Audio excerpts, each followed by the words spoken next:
Copyright in these lectures is either owned by the ANU or a third party who has licensed the ANU to use it. Students may use the recording for personal study only. No lecture may be communicated online, copied or shared without the prior permission of the ANU. So welcome to this afternoon's session of Energy Update. I'd like to introduce the chair for this session, Professor Yun Liu. Yun is a professor in the Research School of Chemistry here at the ANU. And amongst many other projects has a research program on hydrogen storage. So I will now hand over to Yun to lead this particular session. Thanks, Kim. Good afternoon, everyone. So I'm chair the panel discussion sessions. As you may already know, on the 22nd of November, and COAG Energy Council has already made a decision to adopt the national hydrogen strategy delivered by our guest speaker today, and Australian Chief Scientist Dr. Alan Finkel. So I'm very excited about that. I believe you will share this exciting moment. So we will focus on the 1.5 hours to discussing about this. So how do we run this panel discussion? So we have guest speakers, and he will give a 30 minutes talk. And then we have 3 panel members. Each of them have 10 minutes to present the perspectives on the national hydrogen strategy and on Dr. Finkel's the presentation. And then we have, following that, we have 30 minutes Q&As. So I strongly suggest that if you have questions, reserve that question for the Q&A in the end. Okay. So first of all, let me to introduce Dr. Alan, our chief scientist, Dr. Alan Finkel. He took the position as Australian chief scientist in 2016. Before this appointment, he served as the president of Australian Academy of Technology Engineering, and for 8 years as a chancellor of Monash University. As chief scientist, he led the 2016 National Research Infrastructure Roadmap, 2017 review into the national electricity market, which we also call the final review, and the 2018 STEM Industry Partnership Forum report.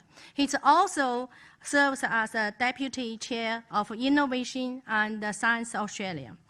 The most importantly, Dr. Finkel has been leading the development of a national hydrogen strategy at the request of the Council of the Australian Government, which we will focus on this topic today. So it's our great honors to Dr. Finkel and to welcome you to give the presentation, to give the brief overview of the development of national hydrogen strategy. Thank you.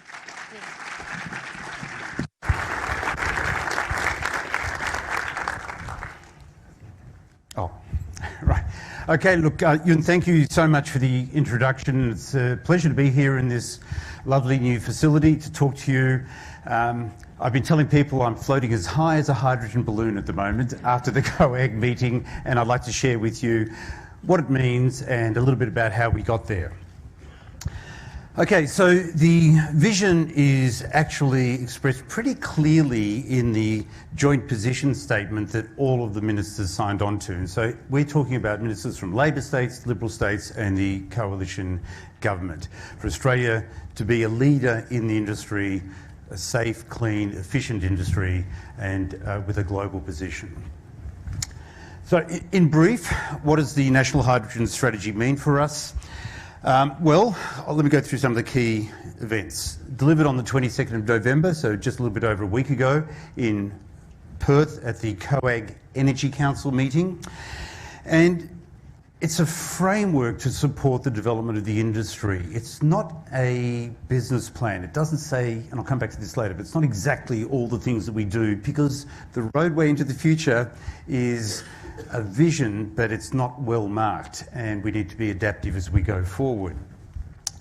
Excitingly, 57 out of the 57 strategic actions in the draft document were adopted unanimously by the ministers in Perth Friday week ago. And if you take 49 out of 50 for the electricity review, that gives me 106 out of 107, which is over 99%. I'm very excited. And immediately afterwards, there were some important announcements. So the Commonwealth announced not really new money, but directed funding through ARENA and CEFC for $370 million worth of stimulus funding for hydrogen-related projects going into the future.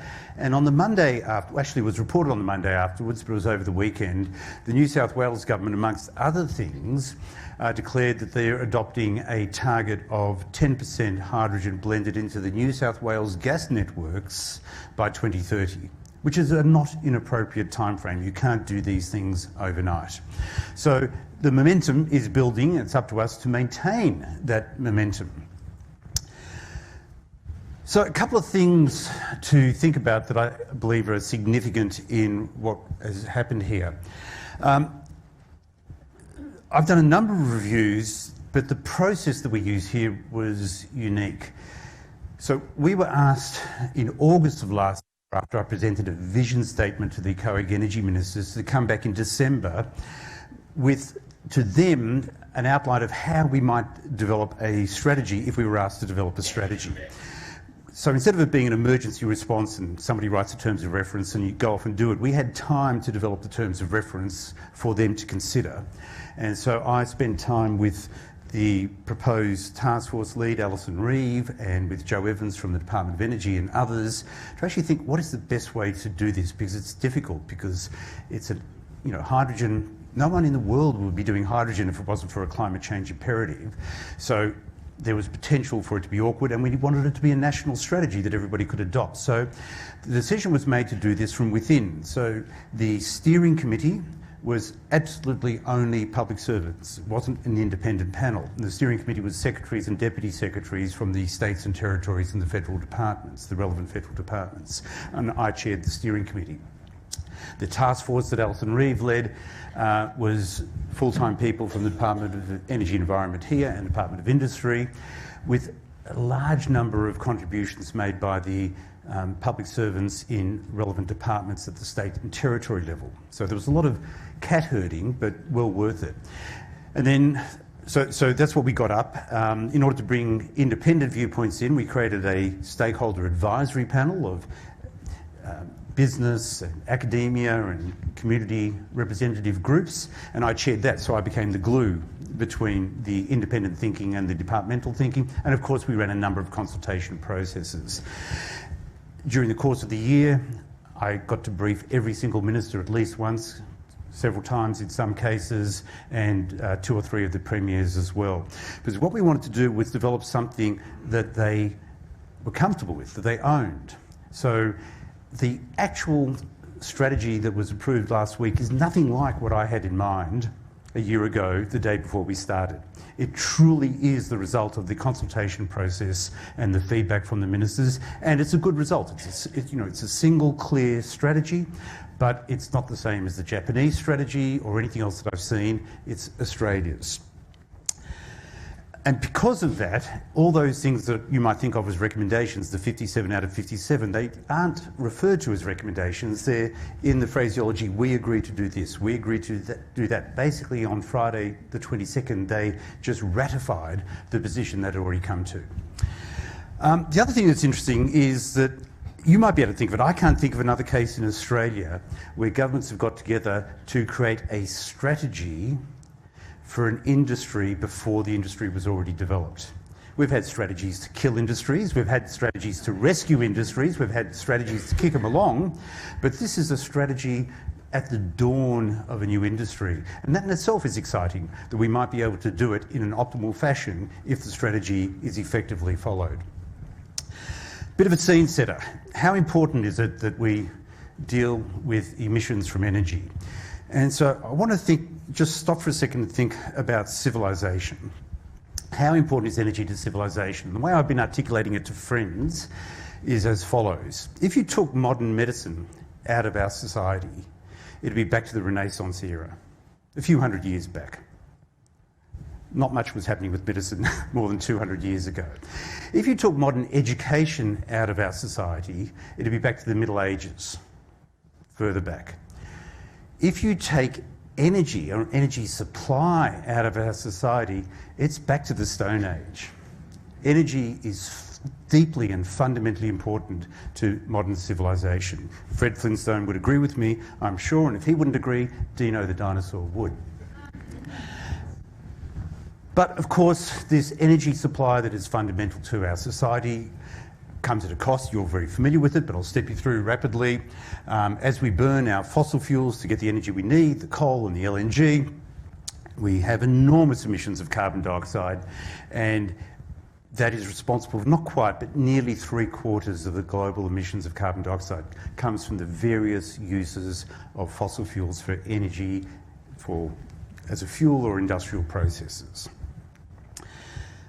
The solution, again, everybody in this room would be aware, is clean electricity in Australia, from wind and solar and hydroelectricity. In some countries, it'll also come from nuclear.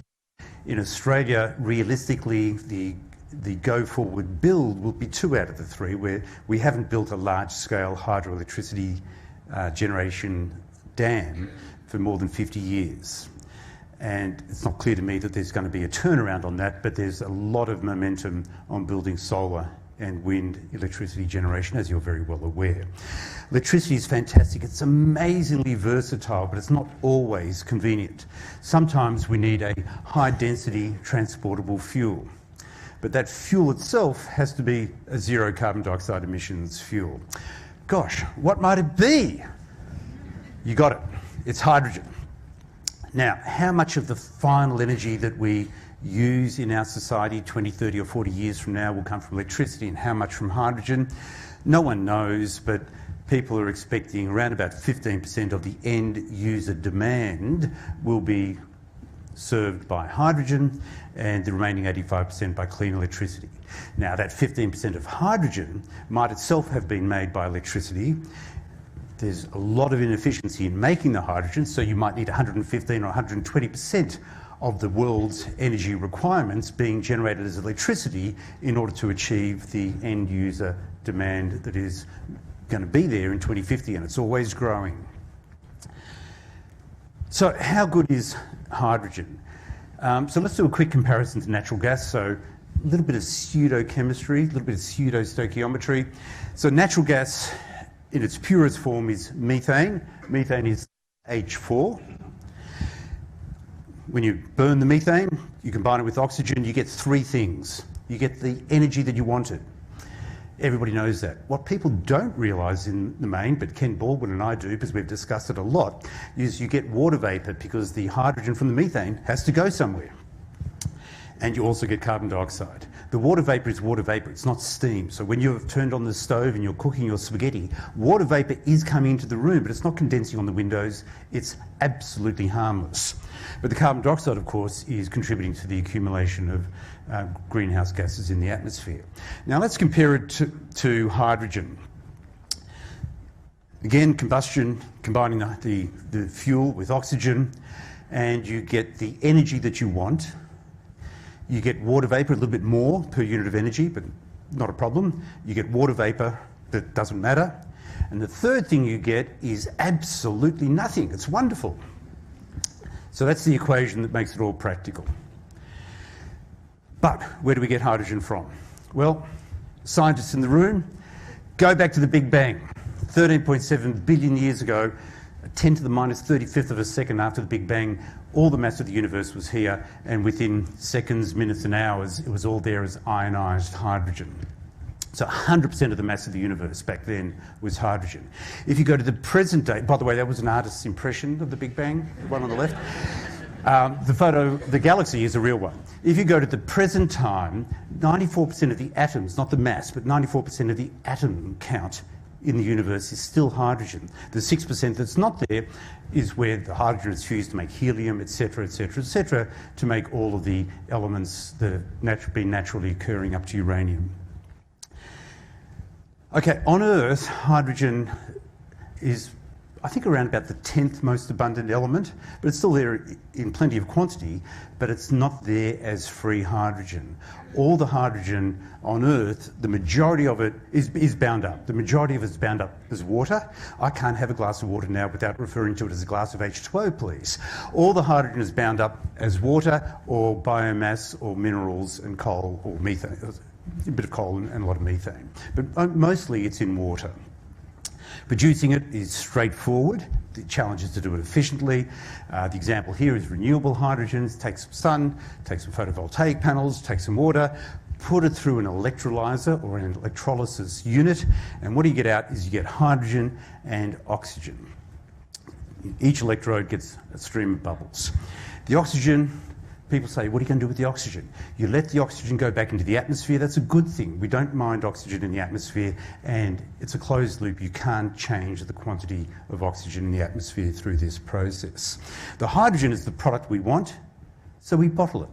Metaphorically, basically what I'm saying is we put it into the system, you put it into pipes, you take it to where you can use it in an industry or ships, etc., etc. Why should Australia be particularly interested? Well, like other countries, we've got ample opportunity to use it domestically as part of our agenda to reduce emissions, but we also have enormous potential to produce hydrogen for sale overseas to countries that need it. So this map was done by Geoscience Australia on request of the hydrogen strategy, or on the task force that was developing the hydrogen strategy. And this particular map, there are many different versions of this, 3 or 4 in the printed strategy, but Geoscience Australia has now established an online interactive website. You can set up whatever parameters you like in order to see where the resource potential is. All the dark green is high suitability and taking into account not only where the sun and the wind is, but also where pipeline easements are and ports and electricity infrastructure, etc. And even with all those constraints, there's still a lot of dark green on that map. We can make a lot of hydrogen. The World Energy Council refers to Australia as being a giant in the production of hydrogen. So what are the fundamentals of the National Hydrogen Strategy? The first, as I said before, is it is a framework. It's not a series of targets. It's a framework to make sure that we can run an industry that's efficient, that's safe, cost-effective, and importantly, it's got to be a benefit to all Australians. I can't elaborate that, but if all it does is bring export income for big companies that are foreign-owned, I don't think everybody will be happy. And there is ample opportunity to do this appropriately. Because we don't know exactly how the future will unfold, because there's no experience at any scale in this industry, it has to be very adaptive. An important thing, of course, is that it was adopted by all jurisdictions. I've already indicated that. But as I've alluded, it's not a roadmap, and so therefore it doesn't have KPIs, it doesn't have targets. So if you look at the Japanese strategy for hydrogen, it's fantastic, it's very target-driven. They will have X thousand or tens of thousands of vehicles on the road by 2030 and X hundreds of refueling stations. They'll be importing 300,000 tonnes of hydrogen by 2030 and 10 million or 5 million by 2050.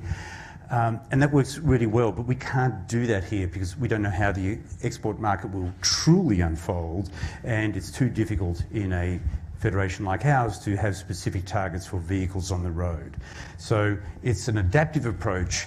It's not a roadmap. Doesn't have targets, but it does have measures of success. We want to know how many refueling stations there are and how many cars are on the road and how much we're exporting and how many jobs are being created. And so we're setting up a measurement system with baselines to keep track of that.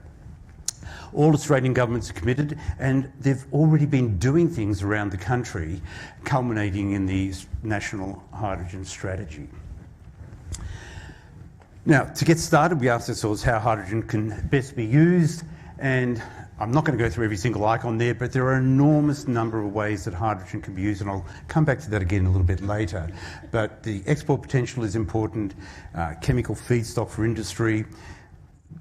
It can help to stabilise the electrical grid if used and implemented properly, and of course it can be used for transport and heating. Okay, we modelled 4 different growth scenarios. Now I stress these are models of possible scenarios. They are not predictions. You can't tell at the beginning of an industry exactly how things will unfold. There's no point modelling a prediction. But we wanted to look at some scenarios so that we would know 5 years and 10 years from now how we're tracking against possible outcomes. So the top one in the dark blue at the top, scenario number 1, that's what Deloitte modelled for us on the assumption that all governments around the world, or most governments around the world, are committed to reducing their emissions, and hydrogen is a significant part of that play. The bottom one, scenario 4, where there's the least hydrogen being produced, that's where most governments are still committed to doing something, but hydrogen just loses out as the technology of choice to breakthroughs. That we called it electric breakthrough. It could be other breakthroughs. We might run our trucks and trains on rubber bands, you never know, but it's more likely to be breakthroughs in batteries and other uses of electrical technologies that just happen to compete effectively with hydrogen. It's a possibility, we don't know.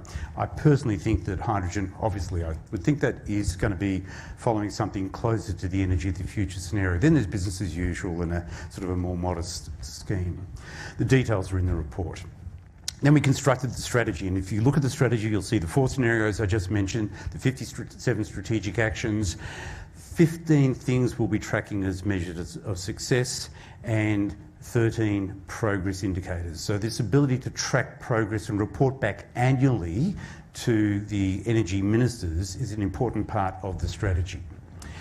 In a nutshell, the strategy covers the following: a nationally coordinated approach to cover safety, consistent approvals, trying to get the approval processes for new projects smoothed out and more consistent across the states, and sustainability. Everything has to be done with environmental sustainability in mind. We want to build local demand. It's not enough just to position yourself as an export-only country. The countries with whom we will have bilateral agreements, they want to know that we're invested in the too. They want to know that we're technologically competent. We need to develop our jobs skills base, and we need to help drive the price of delivering hydrogen down by building up demand, because it's a chicken and egg situation all the way through. How do you build the local demand? We've got a concept called hubs, which I'll come back to, but that's where you have a single source of, or a very small number of sources of hydrogen, possibly a single source, but many users, so that even a number of small users in aggregate become substantial. There's huge potential in transport. The biggest challenge for us is getting the vehicles into Australia, because we have different design regulations to other countries, and probably the starting place will be blending with natural gas. As I mentioned, New South Wales has already made a commitment, and I'll show you later on there are some projects underway. Very, very important thing, and I'll come back to it again, is leading the development of an international provenance scheme. Customers who buy want to know the provenance, so that if there are incidental emissions of carbon dioxide, they have to make their decision as to whether they'll treat that as carbon-free or zero emissions hydrogen. Because when people talk about zero emissions fuel or the zero emissions economy, be aware they are not using the mathematical definition of zero. It's as near, what they're really saying is as near to zero as is practical given the technologies available at the time. And one of the important things we'll be doing is doing a major assessment of the hydrogen infrastructure needs, to, a little bit like the integrated system plan that AEMO is doing for renewable energy zones. We want to make sure that the infrastructure for supporting the growth of a hydrogen industry is there or anticipated. Big focus on safety. There's already things happening in Australia. We've been for a number of years a member of the European Safety Consortium called HySafe. We very recently joined the Hydrogen Safety Centre, or the Centre for Hydrogen Safety in America. In fact, that was announced by the Prime Minister in September of this year. And also in September of this year, Adelaide hosted the biennial International Safety Conference on Hydrogen. So we established credentials with the international communities, and by running that conference, but also in the lead up to that and the other work that South Australia in particular has been leading, we've been identifying what's needed, and we've got a process that we're starting to do exchange of emergency services personnel, ambulances and fire and police, so that they can get some training in hydrogen safety also. The progress on gas blending, there are 3 projects going on already that might actually start putting blended renewable gas, they're calling it, into homes next year. Gemina in Western Sydney, ATCO's got one in Albany, and one with about 750 homes taking place in Tonsley Park that AGIG is doing. That's a suburb in Adelaide. And as I mentioned, New South Wales says that there, we'll set a goal. It's in the Sydney Morning Herald, it must be true. We'll set a goal of up to requiring 10% of the state's gas by 2030 to be hydrogen. But that's hydrogen 10% by volume. It's a complex little issue, but remember that we can come back to it in question time. Hubs are where you've got a source of hydrogen with storage, and you're going to use that for things such as gas blending, transport, industrial use, and exports. Again, I won't go through the meaning of every single little icon, but I do want to use this slide to reinforce something that took a while to be clear in my mind, that it's not just clean hydrogen as a fuel. There are three important categories of use of clean hydrogen. So the first is simple fuel, blending it in the gas network so you can use it to heat homes and cook food and water, etc., or using it for transport. The second is industrial use, and there you're using it primarily, partly you're using it as a fuel, but it's also fascinating because it's a chemical. We can make ammonia for fertilisers. We have the potential with hydrogen to convert steel making from the highest single emitting industry, not sector but industry, to an absolutely clean industry. So at the moment, I can't nail the figure, but when I look it up, steel making is responsible for between 7 and 9% of carbon dioxide emissions. That's massive from one industry. And if we decarbonise the rest of the economy and don't do anything about steel, it will become an increasingly large percentage. So there's a large number of companies supported by governments in Europe who are trying to work out how to replace carbon in the steel-making process with hydrogen. It's absolutely theoretically possible. It's a question of doing it economically at scale. So the first use was as a fuel, the second is a chemical. I should say hydrogen in steelmaking, it's used for heat, but it's primarily used as a chemical. It's a reductant. Its job is to reduce the ferrous oxide or the ferric oxide back to elemental iron by grabbing the oxygen off and reducing the iron oxide to elemental iron, and the byproduct is water. And the third is as a carrier of energy. How else do you capture the resource that we have in Australia called sunshine and ship it off to other countries? So my favourite phrase on this is shipping sunshine. It's a carrier that enables us to do something that it's hard to conceive otherwise. Yes, for some locations we could have long undersea high-capacity cables, but for the general sharing or trade in sunlight, in energy, clean resource, hydrogen's the way to go. When I say hydrogen for something like that, I also mean hydrogen and its derivatives, such as ammonia or methyl cyclohexane and other chemical conversions. The International Providence Certificate, we are already in early stage discussions with other countries, but the idea here is to have the ability to track three things. The country of origin, okay, it's our hydrogen, it's Australia. The second thing is the production technology. People care. So in this particular example, let's say it's renewable electrolysis. And it's different if it's renewable electrolysis compared to electrolysis from the grid, because you get a lot of emissions if you don't start with zero emissions solar or wind. But the third is to track the carbon dioxide emissions for every single kilogram of hydrogen that is produced. How many kilograms of carbon dioxide were incidentally released in the manufacture of each kilogram. With a scheme like this, countries can set their own thresholds for what they'll buy and consider to be clean, and also there could be blending between blending of hydrogen from different manufacturing technologies or production technologies.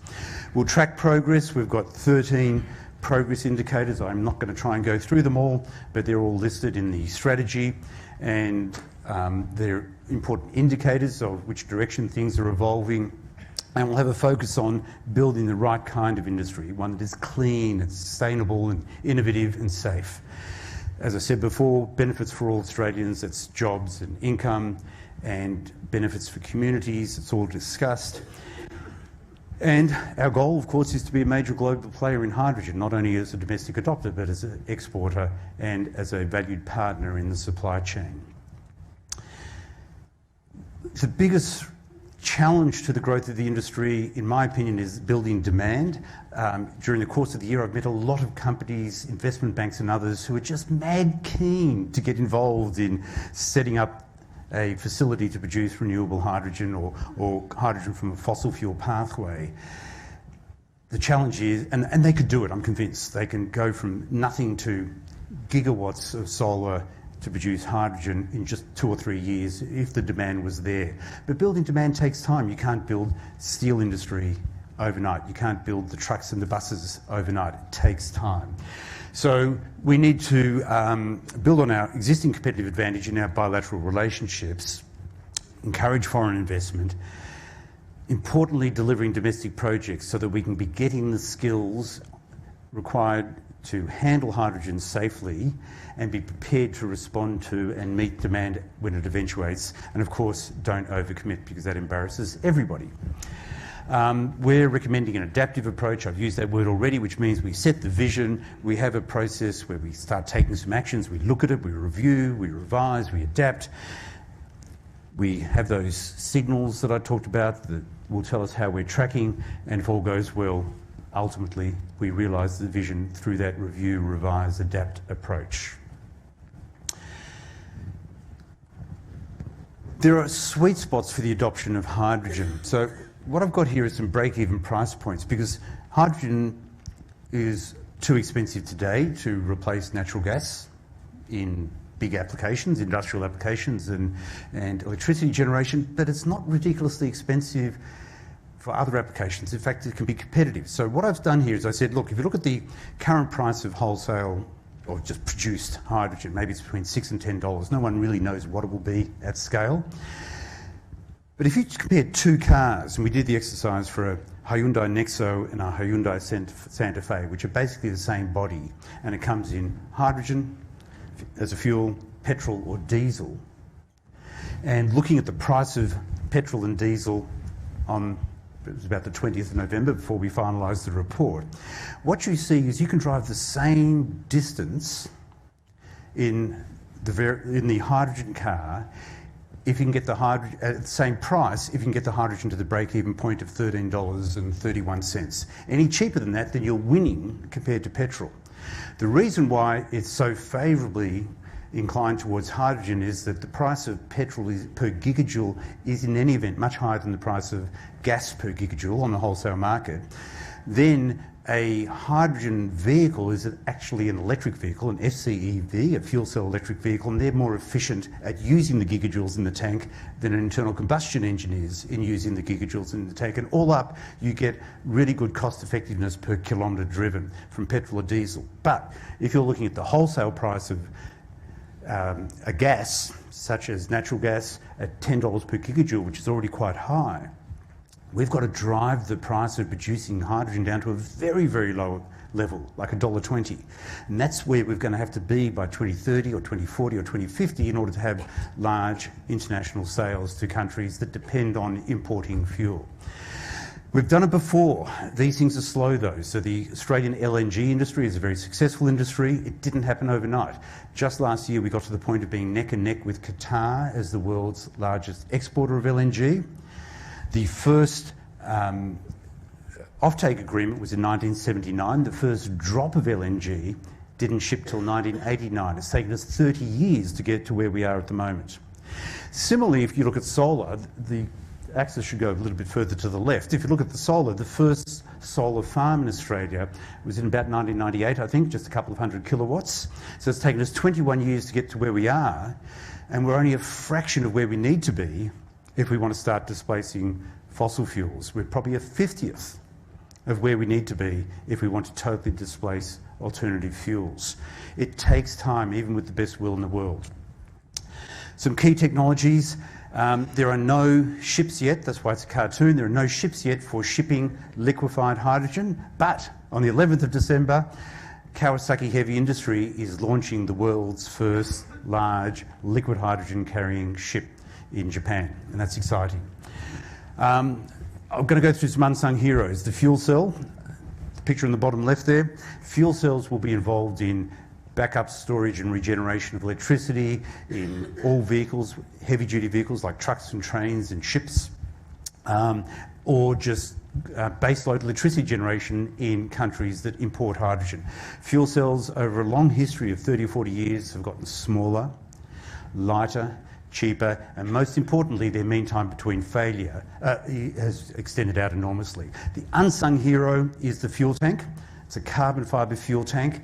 It's many, many, many times more structurally sound than a scuba tank.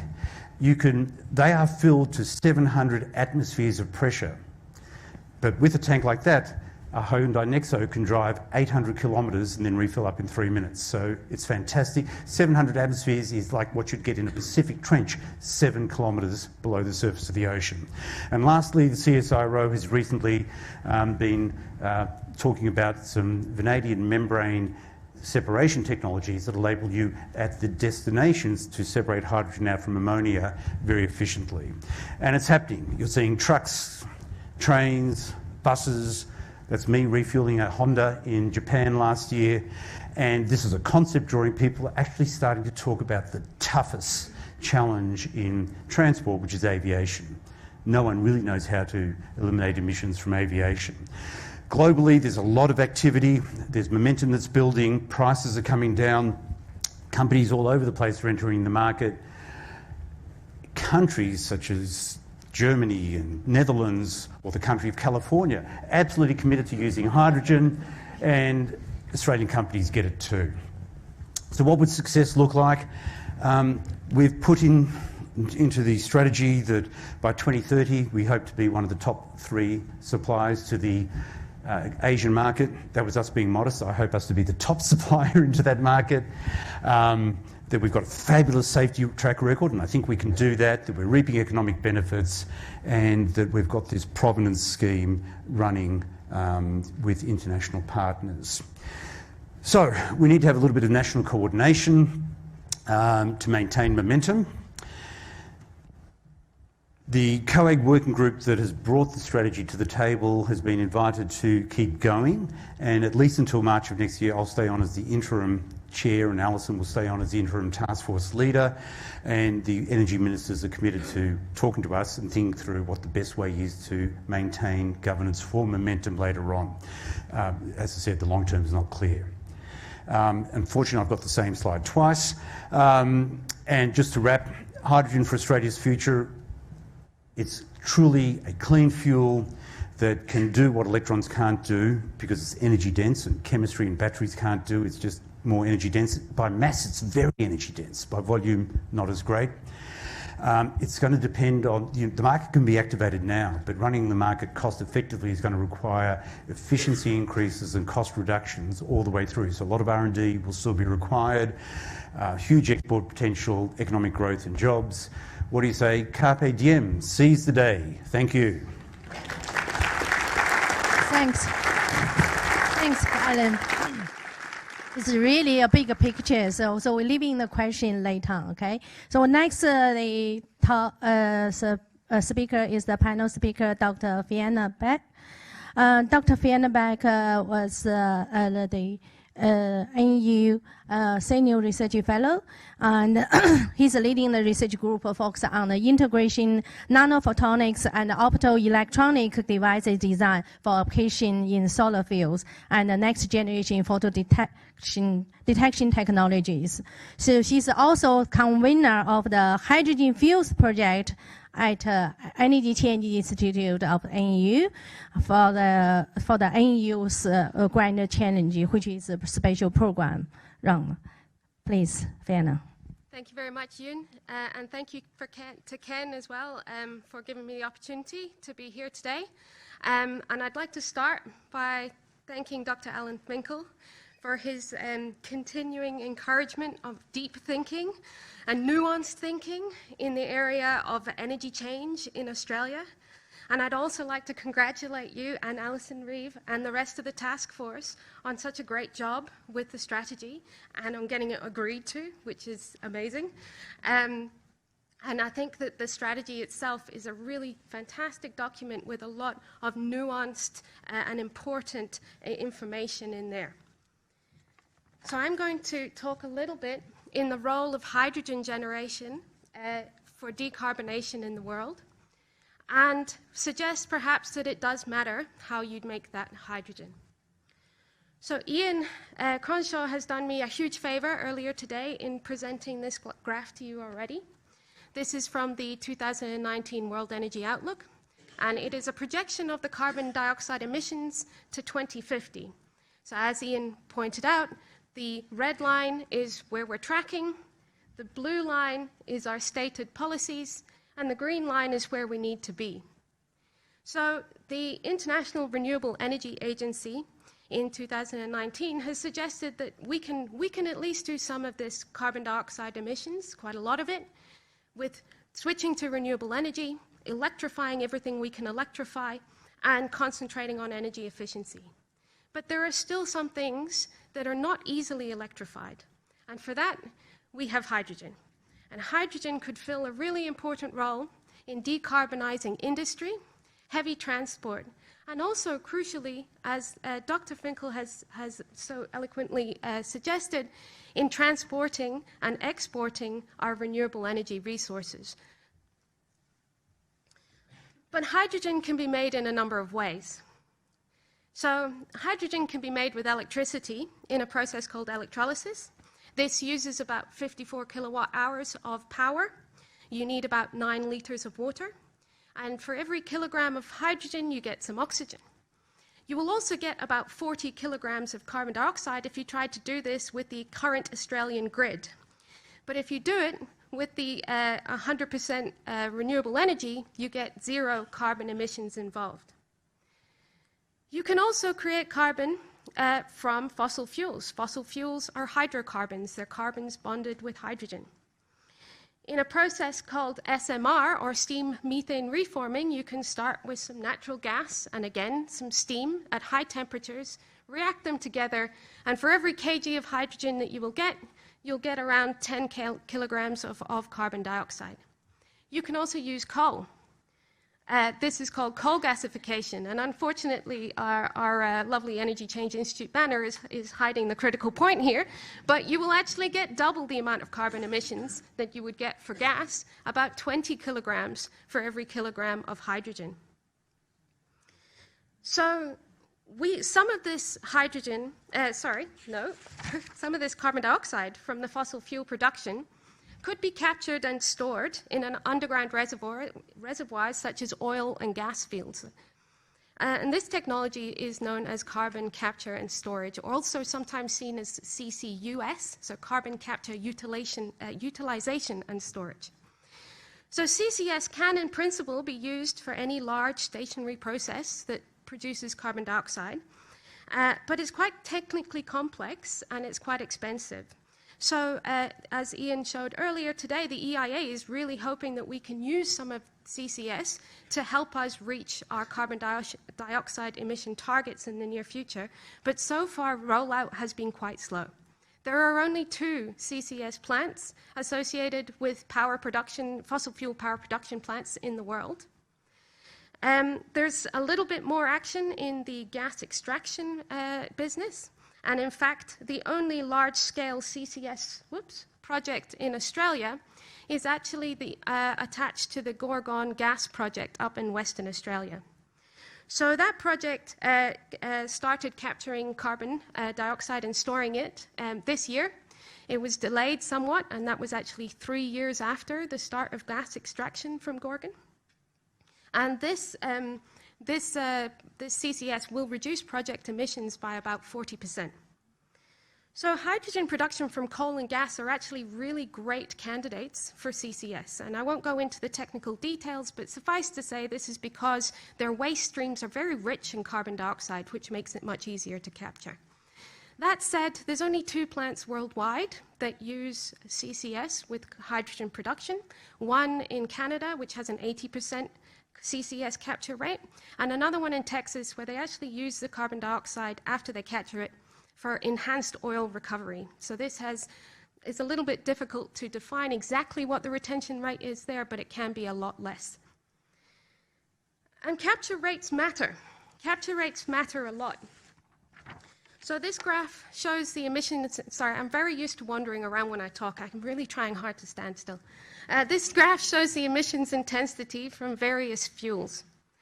It's not necessarily a very fair comparison because the hydrogen production processes here are only talking about the production itself, not about the energy involved in storage, such as compression or conversion, which can be quite significant. However, it's still an interesting comparison. So the National Hydrogen Strategy is technology neutral. That's one of the things that they state. And this means that they use the term clean hydrogen for hydrogen that is produced from renewable electricity and from hydrogen produced from coal or gas combined with carbon capture and storage. The strategy assumes a best case capture rate, which is about 90% for gas and 95% for coal. So I've shown that on the graph in the yellow. And you can see that for these wonderful capture rates, yes, hydrogen is much less energy intensive than burning any kind of fossil fuel. However, these capture rates are possible technically, but they haven't actually been reached in large-scale carbon capture and storage plants anywhere yet. If we consider lower capture rates, the comparison starts to become a little bit less favorable. So a capture rate of about 60%, that's the blue bar, would result in more emissions from hydrogen production from coal than you would get from burning natural gas directly.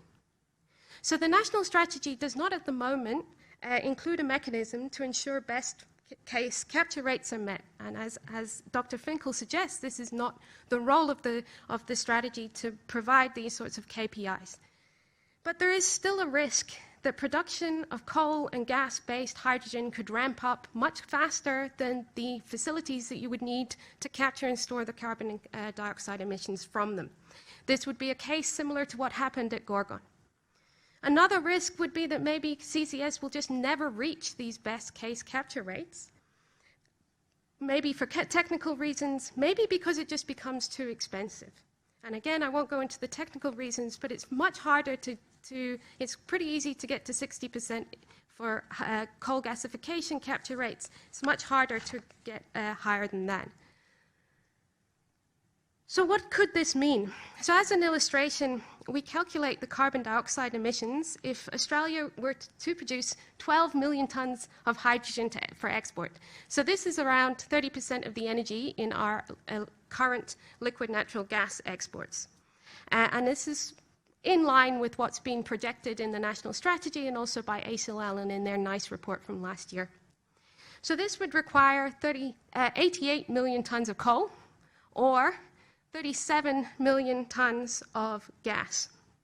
So if we could capture and store 60% of the emissions from this new export industry, which would be a fantastic achievement if we were able to achieve this, the hydrogen production from this gas would account for an additional 8% of our current carbon dioxide emissions in all of Australia. So this isn't just from energy, this is from farming and land clearance as well.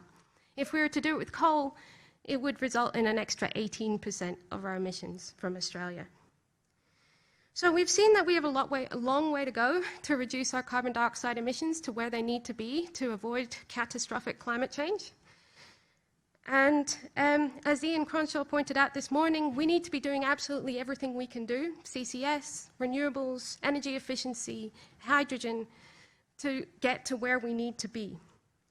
So it feels pretty risky in this environment to be developing an industry, another new, potentially large-scale industry based on fossil fuels, especially when instead we could be developing a renewable energy hydrogen industry.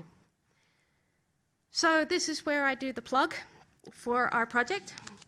So the Energy Change Institute at the ANU has launched the Zero Carbon Energy for the Asia Pacific Grand Challenge this year.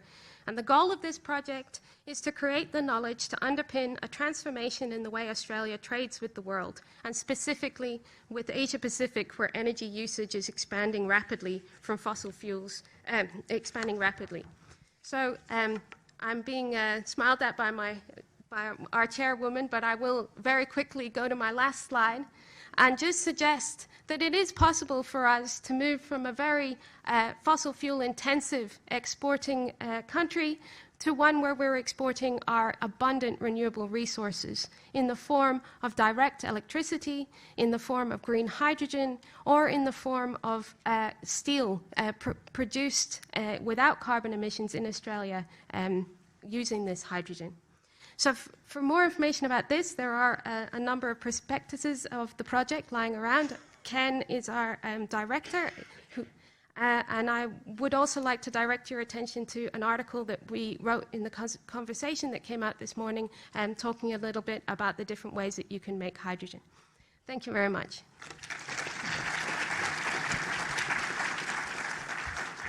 Thanks, Vienna. So our next panel speaker is Mr. Ed Gakman from Avo Energies. Ed has been working in the high-pressure gas transmission and gas distribution since the 1980s. He is very passionate about renewable energy and significant opportunity they present, and is currently testing with the support NU, CIT, and ACT gas infrastructure for using 100% hydrogen. Since 2018, he has been managing the hydrogen to gas network testing facility and program. He's also managing the first publicly available hydrogen refueling station in Fishwick in Canberra. So please, Ed. Thanks very much, Yun, and thank you, Alan, for that great introduction to the strategy. I've got a confession to make, though, that I read your message, and I'd have to be one of the anxious people in that message that you gave. I'd prefer to think of it as passionate, because I'd like it to go a lot quicker, but Alan referred to it as anxious. Okay. Which one do I use here?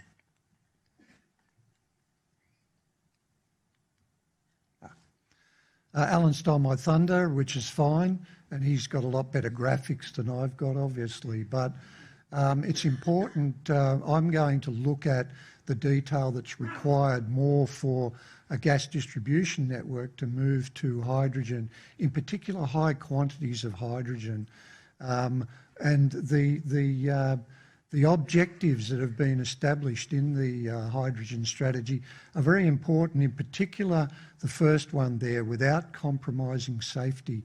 And I'll go into the detail about that further on in the slides. The other aspect that's important is obviously the cost of it, the cost of actually doing this. And I was specifically asked to do this testing because we want to understand the cost of actually having to do this in a network. Water availability, access to land, and the bottom line, environmental sustainability. Wrong way. There's plenty of activity happening around Australia. Alan's already pointed some of that out. And a lot of the distributors are actually looking at various aspects of decarbonising the network or being involved in other services, e.g. the export of hydrogen as a fuel. So I won't go through each one of those because we've only got a few minutes, but certainly when the question time's on. But suffice to say, there's plenty of things going on around Australia to actually assess this, look at the viability of hydrogen and our ability to decarbonise the gas networks. That slide's courtesy of E&A, by the way. So what I want to do is I want to go into a bit more detail in a specific case study that I've been involved with, and that is the decarbonisation of the ACT gas network, which is very important to a lot of people here, obviously. Evo Energy in particular is unusual in Australia in the sense that it owns and operates the gas distribution and electricity networks.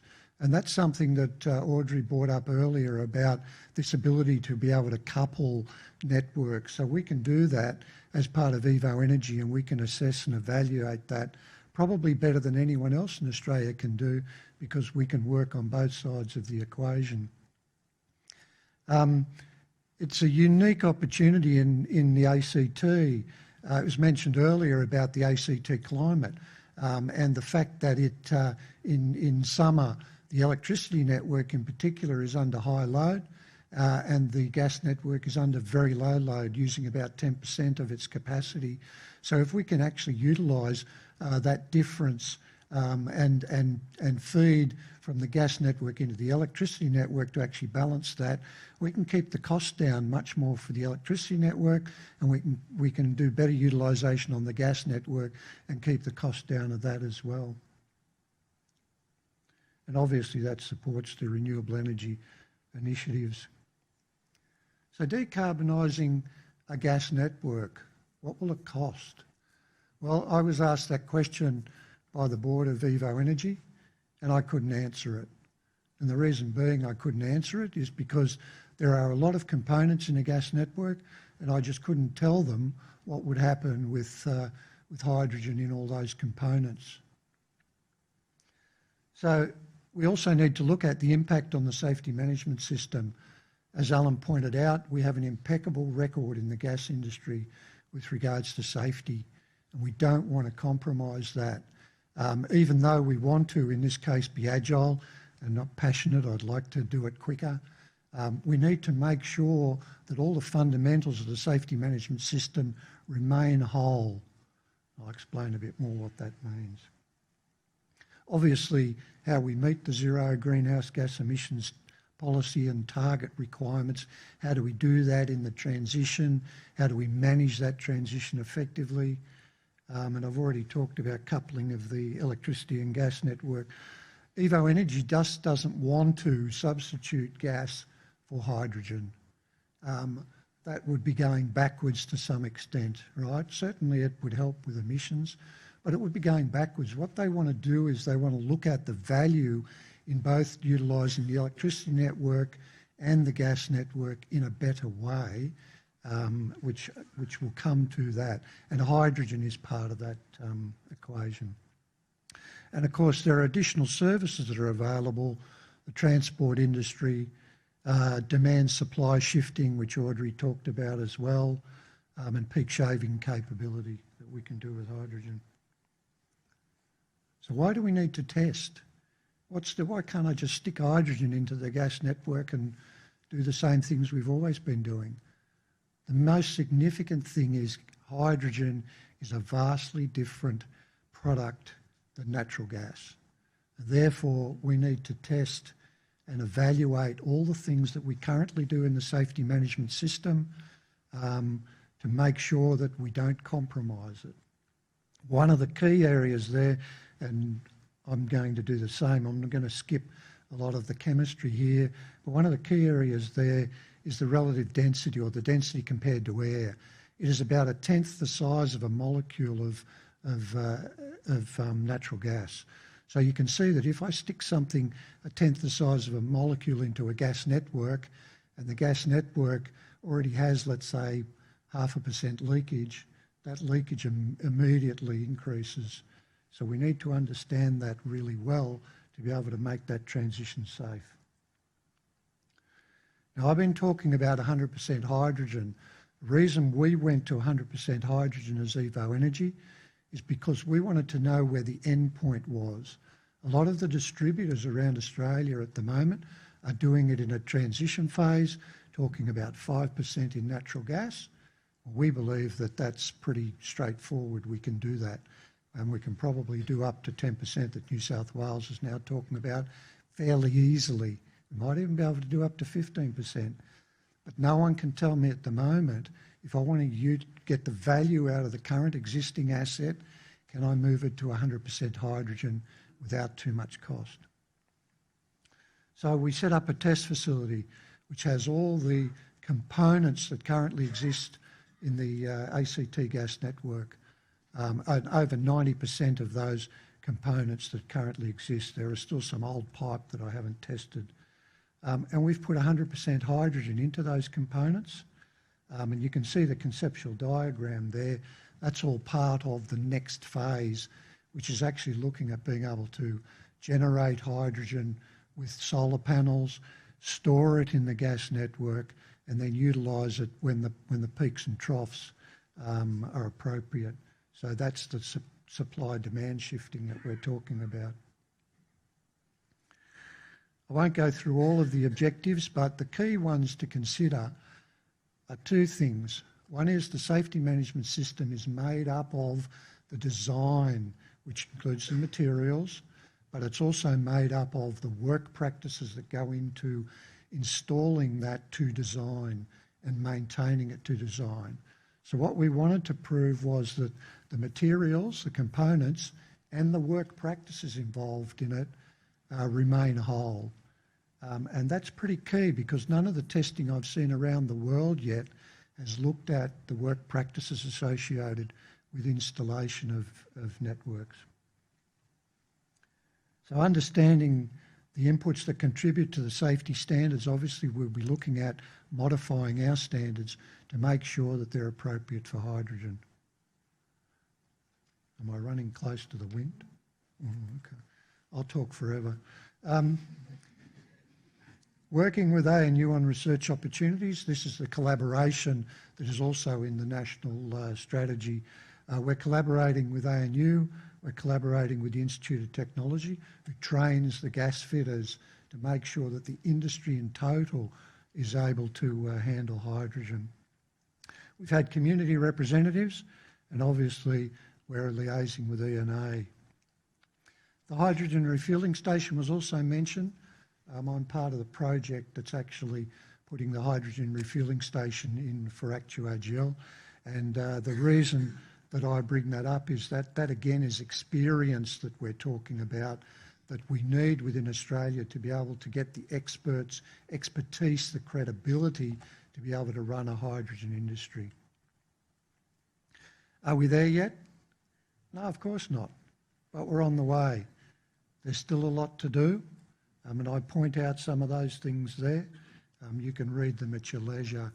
But the key things are, for me in particular, that the hydrogen strategy, and I know Alan said it doesn't provide a roadmap, but I've called it a sat-nav or a GPS, because it gives us that focus that we can collaborate together as Australia on the particular things that we need to do. And like any GPS, I can update the maps, because the project needs to remain agile as things become aware around the world. And it also recognises, obviously, that safety is really important in this whole thing. A final thought. When you're dealing with public perception, just make sure that your fire extinguishers in your test network are not actually called that. Pure coincidence. Thank you. Thanks, Ed. So next panel speaker is Mr. Andrew Dixon from CWP. Andrew has been a renewable energy project developed since 2004, has developed a project in pretty much all the Australia, apart from Tasmania and the North Territory. He's the development manager of the Asian Renewable Energy Hub, and which is a 50 kilowatt plus wind solar hydrogen project in northwestern Australia, which probably will become one of the largest and cheapest sources and green hydrogen in the world. Please, Andrew. Thank you very much. It's good to have the opportunity to share this with you. Okay, so I'm involved with a project called the Asian Renewable Energy Hub. For those of you who haven't heard of it before, it's a very large wind and solar project up in the Pilbara in the northwest of Australia. It's been under development for about 5 years. I have presented at one of these energy updates before with a slightly different vision. The project was always conceived as an export project, Our original vision was exporting via a subsea cable to Java and Singapore. We kind of got the hydrogen bug a couple of years ago. We share the same vision as Dr. Finkel and others, and we think it's really the start of a new export industry for Australia, and we're very motivated to help sort of lead the charge and hopefully have others join us. So our project's on a very large site. It's about 6,500 square kilometres, and it's really easy to lose context for how big that actually is. So when I'm in Japan, for example, and I'm there fairly regularly, I say that's half the size of Nagano Prefecture, which is one of the biggest states basically in Japan, and it's just like, wow, that's massive.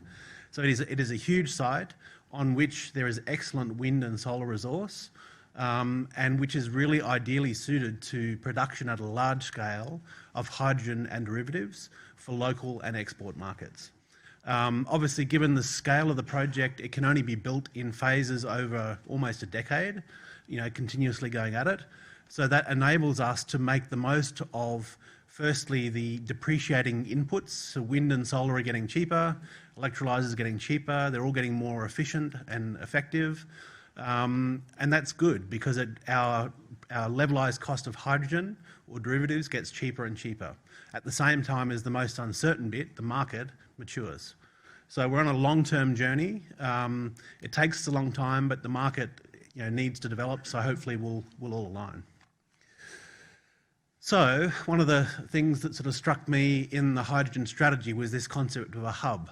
So obviously, we're a hub, which is kind of like a government throwaway line, which is used too often, but it's really a combination of sort of wind and solar and downstream.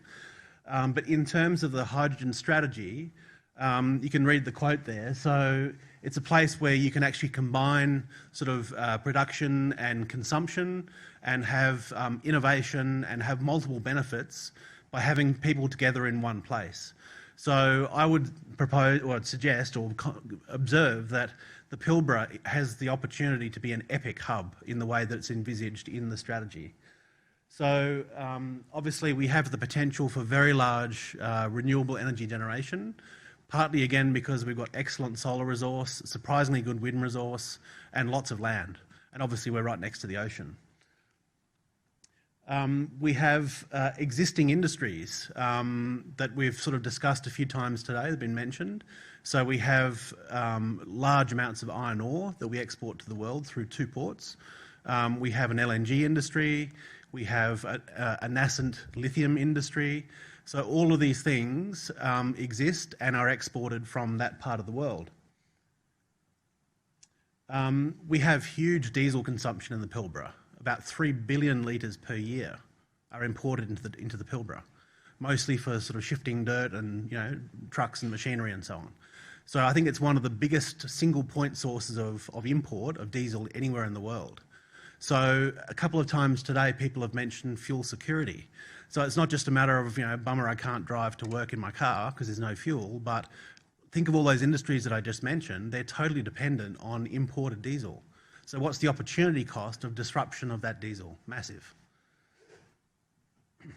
Let alone the balance of trade issues. So obviously it's a major source of, it's a product that we have to import from overseas. We can't produce it locally.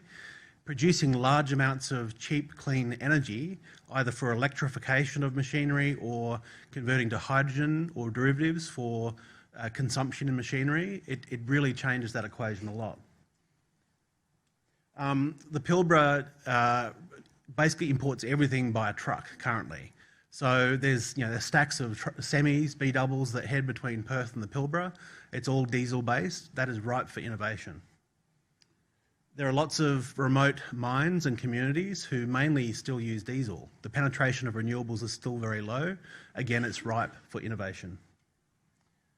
There are a number of hydrogen and ammonia initiatives up in the Pilbara, a number of players considering big visions. So obviously, we've been doing that for a number of years. Yarra also, Woodside, Fortescue, a number of big players are starting to really get the vision, and there's ripe opportunity for collaboration and innovation together.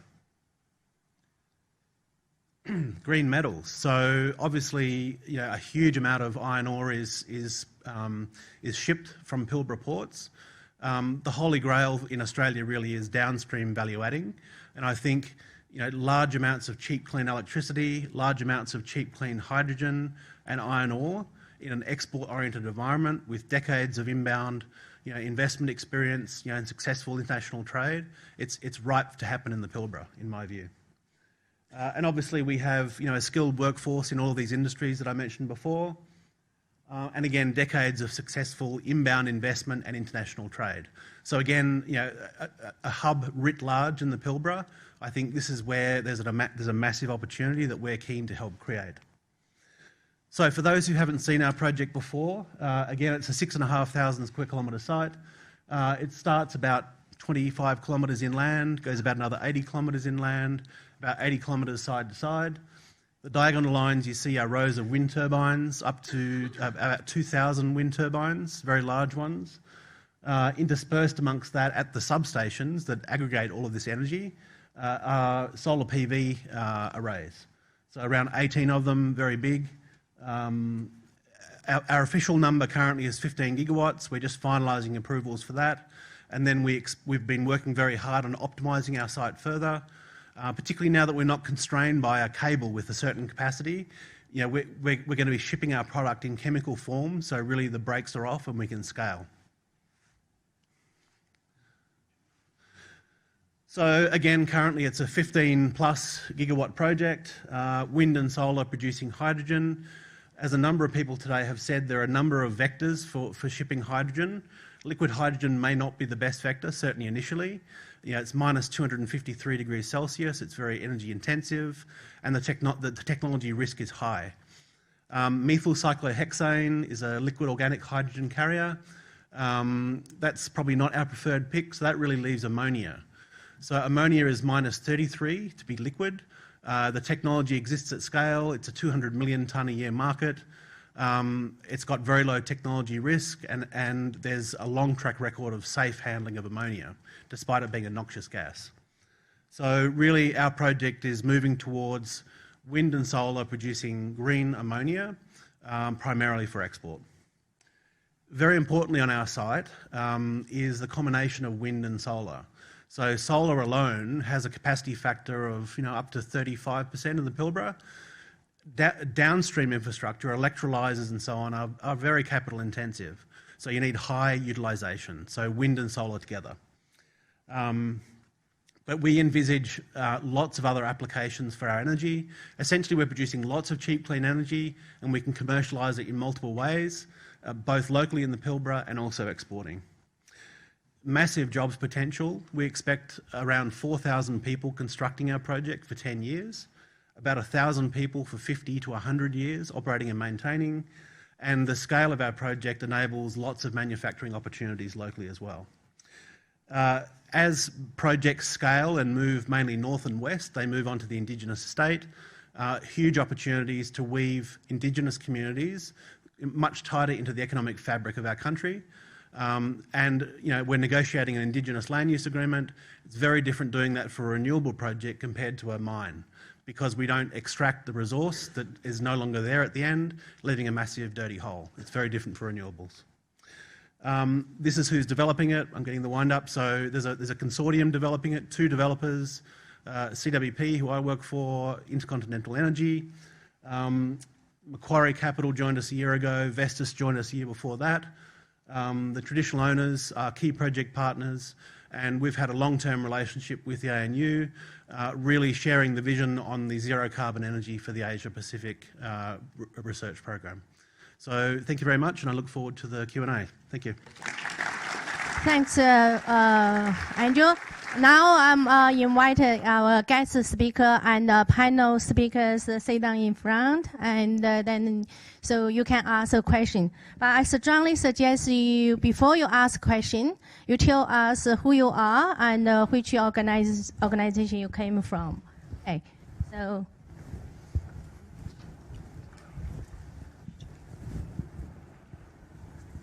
Any questions? Yes, please. I won't worry with the microphone, maybe I will.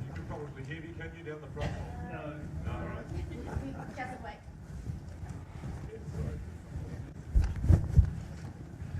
I will wait for the micro. Alistair Sproul, UNSW. A question for the whole panel. The solar resource, the wind resource around Australia is very good. For hydrogen, water, just a comment, if you could, given the current state of the Murray-Darling. Just wondering if we're going full scale to be the world's #1 in hydrogen. Are we going to borrow water from New Zealand? Apparently I'm going to answer the question initially, but Ed, you want to start? Yeah, thanks for the question. One of the interesting things about that is that we're certainly looking at what might be able to be done with wastewater, so that we're not actually impacting, the pristine water requirements. But also, it's important to note that to make a kilogram of hydrogen really only requires 9 litres of water. You do use a little bit more when you've got to purify it, but that goes back into the system.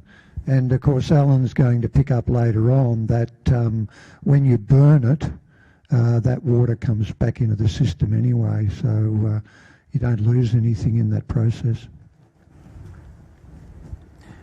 Let me add to that. We've got plenty of water, but it's not necessarily distributed where we need it, like in the Pilbara or other places. So we have to, first of all, look at how much it is. So if we build an export industry, and domestic, but driven by export primarily at the level of the highest scenario that was in our report, by 2050, we'd be using almost as much water as the mining industry, which itself is a lot of water, but it's still a small fraction of the total fresh water that we use in the country. But if that's being used in areas where the water's alternative use is agriculture or city water, it's a serious problem. So yes, we can use fresh water where it's available and there's no competing use. We can use wastewater where it's available just through standard purification techniques. But the ultimate fallback is to use seawater. The cost of desalination is quite modest, so the aggressive target I had there was for the hydrogen to get down to about $1.20 per kilogram in either Australian or US dollars, depending on which market you're playing in, but around that sort of price. To purify 9 litres of salt water into effectively distilled water would cost less than 10 cents, and that can be all done with renewable energy, renewable electricity. So it's not a big impost on the cost of the ultimate low, aggressive price of hydrogen to be getting all of the water by desalination. And if I can just make a comment on that, this is a very active area of research. There's a lot of work going on in the electrochemistry field looking at actually doing direct electrolysis from seawater. So it's not there yet, but it's a very big topic. Yeah, so obviously we need a lot of water, but our proposal is to build a big desal plant. But again, given the amount of energy we'll generate, it's less than 1% of our total energy use, so relatively trivial. It just makes sense. Being on the coast, we can produce our own water and not tap into groundwater and just avoid that whole issue. What about all the salt? Don't answer it. So obviously we, like all desal plants that are being built around the world, we have inlet and outlet pipes, and the brine goes back to the sea. But obviously it's all modelled, extensively in terms of impacts and where to do it, how far out to do it.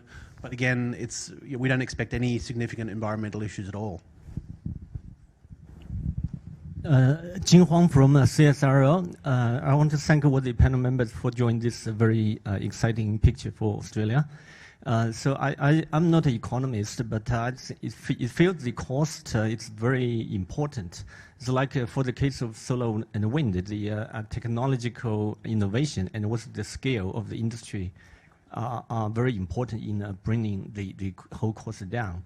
So I'm just wondering that for this hydrogen industry, so what would be the key challenges to bring the cost down to be competitive against like the LNG and what's the part of Australia and what we can do in that, and what's the part we should expect the whole world to do. Andrew, you've been doing the numbers, right?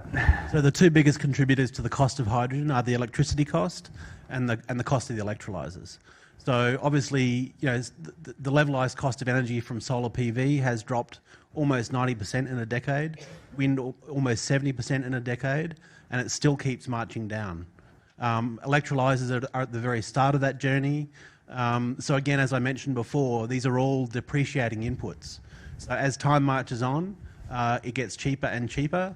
And then, while there is a delta currently between green and brown, it's actually less than people think, and it's narrowing quickly.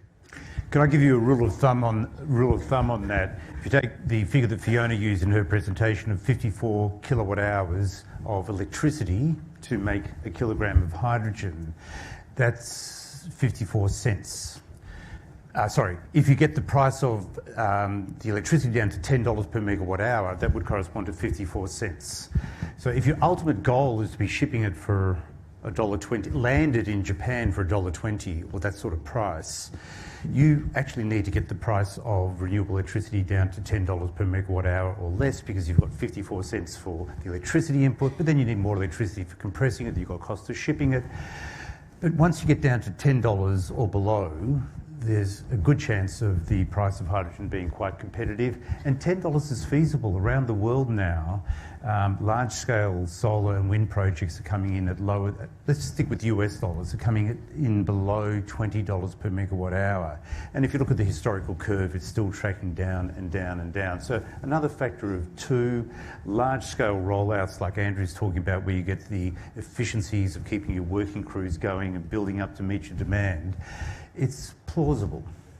We think it's going to be quite doable, but it won't be easy. It's going to take clever project design and a good relationship between the purchasers and the suppliers. Jenny Goldie again. Question for Alan Finkel. You were there at the COAG meeting. I'm here. I want to ask you about the motivation of Angus Taylor. Angus Taylor and Matt Canavan seem intent on keeping the coal industry alive. What was his motivation for supporting the hydrogen industry? Was it, do you think it was really, he saw it as a means of propping up the coal industry, or were his motives pure and he really did want green hydrogen?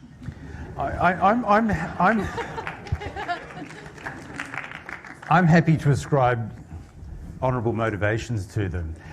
Basically, ministers are always looking for jobs and economic growth. And I'd say that there's, the ministers around the table at the state level as well as the federal level, if you get beyond the domestic use, see enormous economic opportunity through exports. The reality is, whether you like it or not, over the next 20 years, as we build up a hydrogen industry, it's going to be in addition to LNG and coal exports. It's just the way the world's going. In 2018, demand for energy increased by 2.5%. And 3/4 of that increase was served by natural gas and coal. Only 1/4 of that increase was served by renewable energies. So as Asia and India, Africa come out of poverty to middle class and have higher per capita needs for energy, there's just a growing demand that can't be met as quickly as we would like through renewable energy, either as solar and wind directly supplying it, or through solar and wind providing hydrogen as a renewable energy source. So from the government's point of view, whether it's state or federal, it's all upside on the export side, in that it's additional export revenue, additional jobs, and therefore economic growth.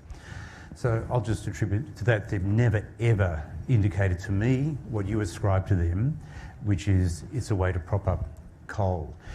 If coal and natural gas are used to produce hydrogen, it'll be pretty stringent. Fiona was using figures of 60% and 80%. It's more likely to be at the best case level, because countries like Japan, for example, is the preeminent country that's publicly stating its import goals, is said they don't mind up till 2030 as the world is working out how to produce hydrogen, but from 2030 onwards what they call carbon-free hydrogen. They're not prepared to buy the hydrogen and leave us or some other supplier with all the greenhouse gas emissions accounting. What the definition of carbon-free is, I don't know, but we referred to CCS in the National Hydrogen Strategy as the fossil fuel pathway with substantial CCS. Elsewhere in the document, we talk about 90% and above as the kinds of level of CCS the countries will be looking for. And at the 90% level, it's not perfect, but as Fiona shows you, it's significantly better than burning the hydrogen, than burning the natural gas. And if you look at industries like transport, which will be a big consumer of hydrogen, where you've got this additional multiplying effect because an electric car operates more efficiently than an internal combustion engine, you get about twice the benefit that Fiona was showing for just directly burning the hydrogen. So even though it might not be the preferred pathway for some, it's a legitimate pathway as we are making a major transition. We're not going to get to where we want to be for a long, long time. And we've got to pull out the stops and use all the tools that are available to us to get to the lowest practical level as quickly as we can. We do not want to be in the position of letting the good get in the, letting pursuit of perfection get in the way of the very good.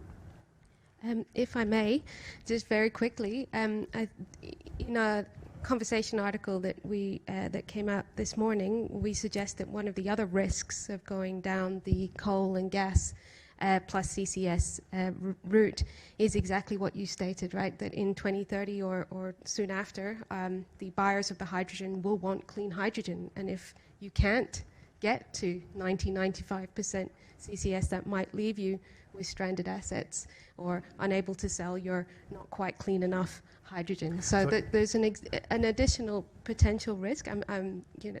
It's hard to tell the future. Yeah, so no, I acknowledge that, but that's project risk. So you take the big potential project that is being discussed in Victoria called the HESC, the Hydrogen Energy Supply Chain, where a consortium of Japanese companies and one Australian company with funding from the Victorian government, the Australian government, the Japanese government and the corporate funding are looking at converting brown coal into hydrogen and exporting it to Japan. They're doing a proof of concept at the moment. They've said that they won't make their project decision, their investment decision, until probably the mid-20s.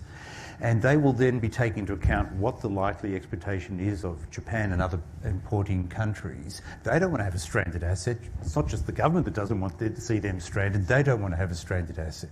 So they will be looking at the fact that countries will be expecting carbon-free hydrogen. And if they feel that they cannot get to the 90, or in the case of coal, perhaps the 95% level, they might not make the decision to proceed.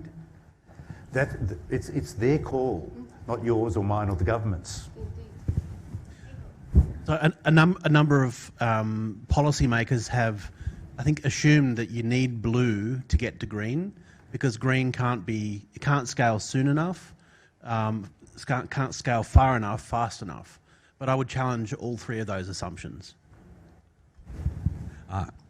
Igor Skrябin from ANU Energy Change Institute. Alan, you mentioned in your presentation that our strategy is to become one of the three top exporters of hydrogen into Asia. I'm just wondering, who do you think the other two, and who are major competitors in the future hydrogen markets? So when it comes to supply, there are many more countries that would import and use hydrogen than countries that can produce it, because when you do the numbers, and you indicated some of the numbers on your final graph there, we're talking, you had pretty much probably about 4,000 terawatt hours of energy going out, which is 20 times the total electricity generation in Australia to date. So making the sort of quantities of hydrogen that actually are meaningful requires enormous capacity.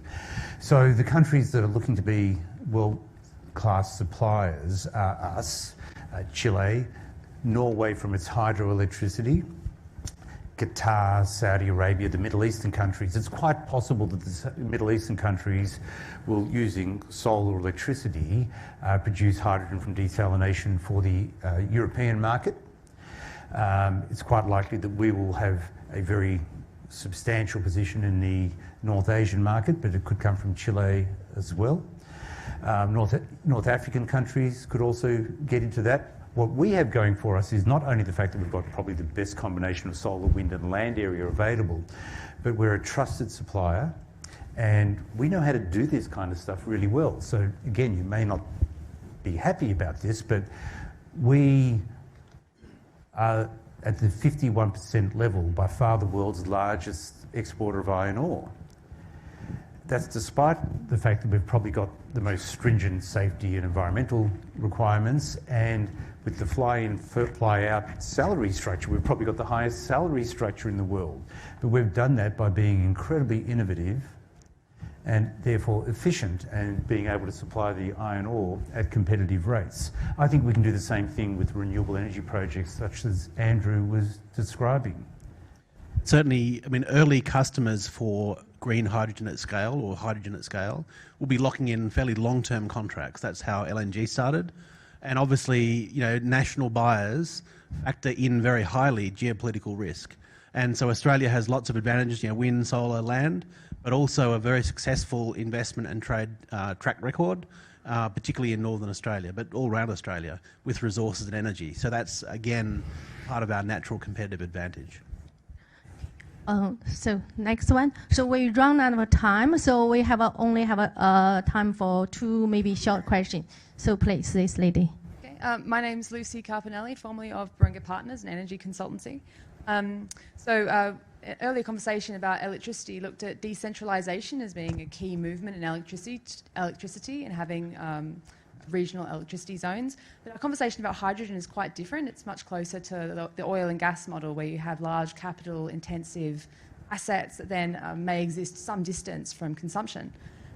Is there a potential for decentralised hydrogen? Could hydrogen exist at the community level? Absolutely. So I mentioned before in the Pilbara how there are remote mines and communities.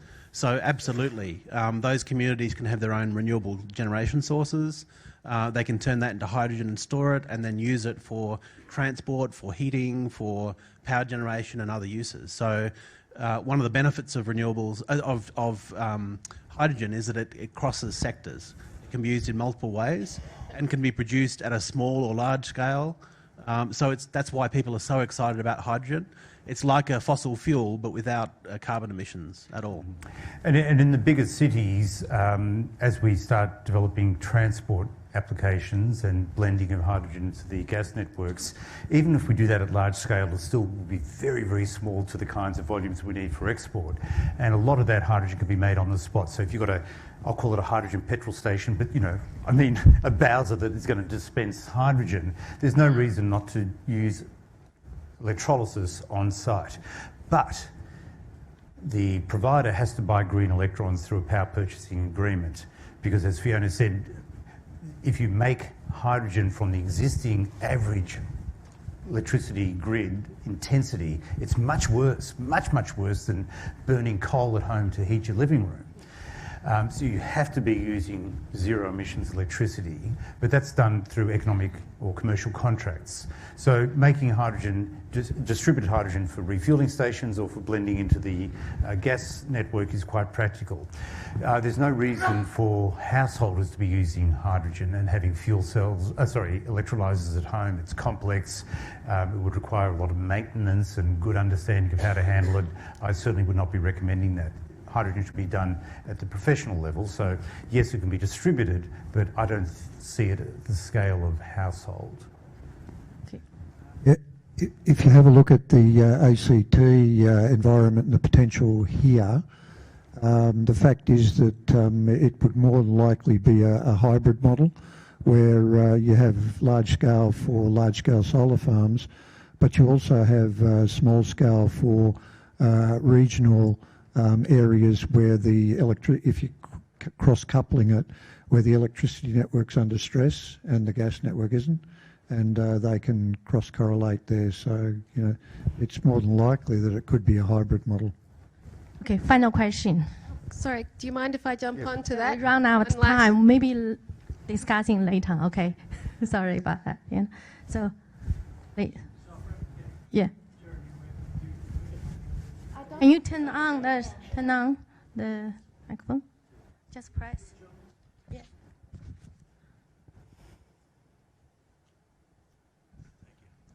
Jeremy Webb, the Queensland University of Technology. I wonder if Dr. Finkel could set our minds at rest about a report in the this weekend, which discussed the COAG meeting. They firstly said that an attempt by the ACT minister to simply rebrand this as a green hydrogen project was rejected by all ministers, and we wonder why that was so. Secondly, they pointed out, true or not, I'm not sure, that the lion's share of the 370 million allocated would go to carbon capture, coal-fired hydrogen generation research, and that the other renewables are only getting a very small share of that. Thank you. A few things to say. First of all, we were asked by all the energy ministers, including the ACT, back in December of last year, to take a technology-neutral approach. Second, I think the ministers in general were comforted by the fact that Australia will be, through this strategy, committed to taking a leadership role in developing a hydrogen provenance or certificate of origin or provenance scheme. And I think that's critically important. You don't want renegade hydrogen production from fossil fuels without any carbon capture and storage. We've already got hydrogen production at the level of 70 million tonnes, which is 2.5 times the LNG export energy equivalent in Australia. We've got 70 million tonnes of hydrogen production without any carbon capture and storage going on around the world today. The goal is to slowly replace that with hydrogen that's either done from renewable electricity or fossil fuels with substantial CCS, and to build up whole new uses of hydrogen going forward. So the provenance scheme was recognised by all the ministers, including, well, let me just say by all the ministers, as being an important protection against utilisation of hydrogen that wasn't produced appropriately. Okay, thank you. We run out of time.